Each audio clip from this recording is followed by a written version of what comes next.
Hi, this is actually part two of a video discussing the state of affairs of artificial intelligence. Part one was more about the developmental process and the conceptual standing of where artificial intelligence in its current state is, and kind of what we're looking towards in ChatGPT and large language models. And if you don't know what those are, then I would probably recommend watching the first video. This one's more about the specific perspectives that are relating to the field. And this one will be a little bit more involved, maybe cover more academic papers and what their thoughts are. And oh, and the last thing, the video was supposed to be just one video, and then the last second I split it into two because it got a little bit, a little long.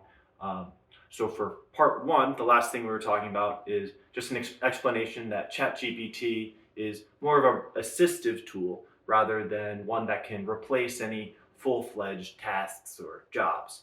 Um, and so the next clip will just be jumping right into that and continuing on as if it was just one video. But full speed ahead. Good luck.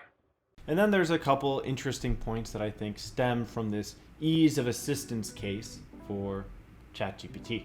The first is this video which questions the reliance on tools and specifically ChatGPT as an application. The argument there is that if we essentially use a tool which can think for us or do the grunt work for some outline of text, that we might be then losing an ability or weaken our skills to be able to generate such text. If we continually rely on technology to replace our skills, does that matter? It's easy to see that being able to remember phone numbers is no longer ever a viable skill that we miss having, but there must be limitations to how much we can afford to lose control over. Does ChatGPT represent some beginning of an end for human creativity as we slowly substitute our skills for word mashed potatoes? Or does this assessment fail to recognize the obvious problems in this language models and potential ones in the future? Another point of view is the one taken from most news outlets that I've seen. They all focus on misinformation in some way and are all pretty similar to this article's idea. It portrays that the main concern is the speed in which ChatGPT can generate any kind of text, which is to the benefit of those dang anarchists. The author cites a possibility of bots being able to mass produce propaganda and spread misinformation much faster than typical trolls or malinformation people could manually do before. It's not hard to imagine a world where there's a website that has AI text generated articles of extremely clickbaity and inaccurate information. The utility of communication is already so low in these cases that it might further inflate and devalue online communication. The author suggests as a solution to implement identity authenticators on popular apps to prevent generated text and bots from uploading across all social medias. This would obviously still run the problem of normal accounts using generated text as their own, but if the main concern is a horde of scripted bots, then this could be a viable solution. But these perspectives are more or less the outside looking in. It's also useful to examine from perspectives of people familiar with the field. First on the docket is what I find to be a very compelling case against ChatGPT and other large language models. And that is none other than the Stochastic Parrot paper. It discusses the financial, economic, and biasing effect that these super complex large language models tend to create. According to Table 1, far different from Figure 1, ChatGPT has roughly 1.75 billion parameters. And apparently, this trend of increasingly large language models can be expected to continue as long as they correlate with an increase in performance. From 2012 to 2018, the amount of computational power required to train models increased by 300,000 times, doubling in size about every 3 months. If you notice, the compute research was last updated in 2018, and all the language models in Table 1 were 2019. So your guess is probably as good as mine as to how 2 billion parameters compares to the compute requirements of these systems that are up to a decade old. There's also separate empirical research comparing the average CO2 emissions of normal people and normal people things to the training of these computationally intensive models. This is the emission comparison from a car's lifetime of fuel to training a language model. And as you can see, it's coming in hot at just around 5 times more. Yeah, so this is why governing bodies are looking at the ethical implications of artificial intelligence, and one of the main principles behind it is sustainability. Just the raw size of the inputs and the number of parameters you can throw at these systems can make it so large companies can justify using as much energy as humanly possible to squeeze out as much value as humanly possible. Personally, to me, this feels like an exploitative reward function that is failing to achieve the desired outcome. But anyway, we must move on. The other thing most policy focuses on is explainability. A big problem in large systems is the utter inability to determine what's really going on in the billions of calculations of statistical weightings and nonsense.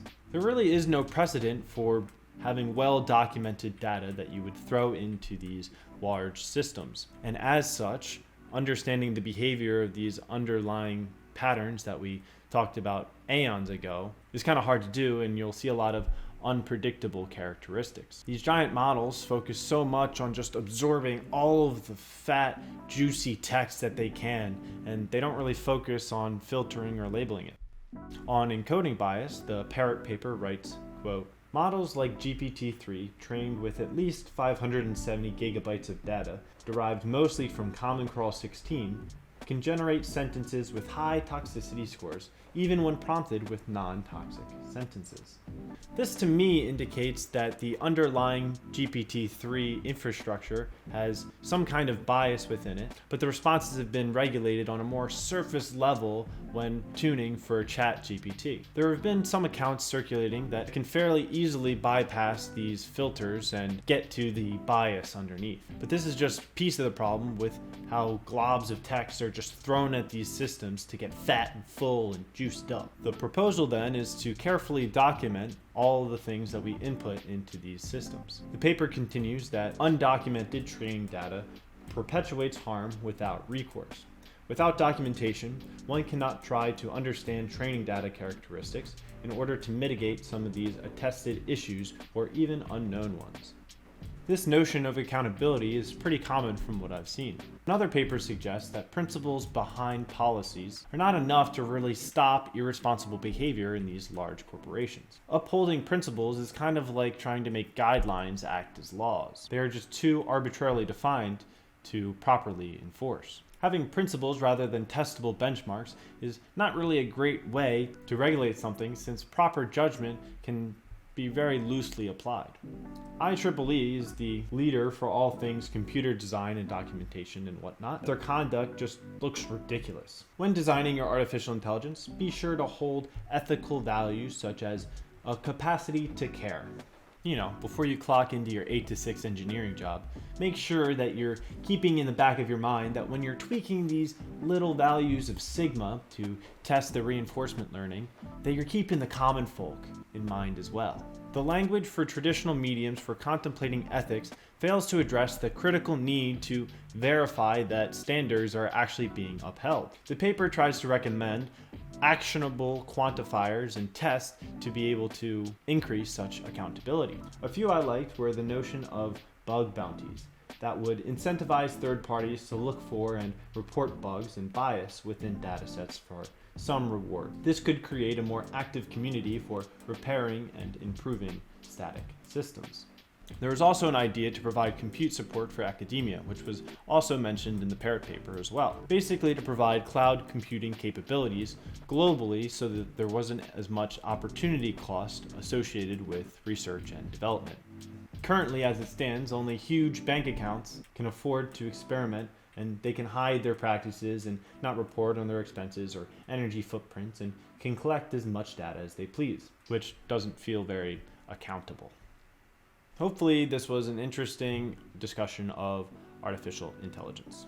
If there is interest, I could probably comment more on how these recommendations could be implemented or explain more of the issues of the proverbial stochastic parrot, because there's a lot more which I didn't get to fully articulate, that being with how bias is created and what it can look like in specific language model applications. And then again, there's also so much more in terms of understanding neural networks and deep learning that I didn't cover as it relates to reinforcement learning as well, and a whole bunch of just learning, I guess. And there's that potential for general and super intelligence, which is an interesting topic if you want to get more philosophical and talk more about the post-humanist side of artificial intelligence. But at the end of the day, as long as it spurs some kind of thinking or a, how about that kind of mentality, then that feels like a success.